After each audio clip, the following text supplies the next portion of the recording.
Hello, everyone. Today we will solve an integral example that includes fraction, cosine, and square root. So let's start. Our example for today is integral from 1 to 5 of 4 over x plus cosine x plus radical x dx. And the rules that we will use are integral of 1 over x dx equal ln x plus c.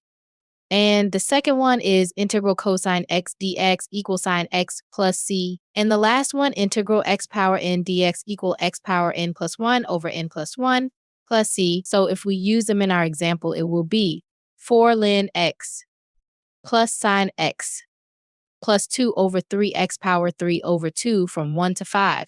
And don't forget that radical x equal x power half. Next step is to replace them by the boundaries to get 4 ln 5 plus sine 5 plus 2 over 3 times 5 power 3 over 2 minus 4 ln 1 plus sine 1 plus 2 over 3 times 1 power 3 over 2. Next, 4 ln 5 plus sine 5 plus 10 radical 5 over 3 minus 0 minus sine 1 minus 2 over 3. And the final result will be 4 ln 5 plus sine 5 minus sine 1 plus 10 radical 5 minus 2 over 3. If you enjoyed this video, don't forget to like and subscribe for more.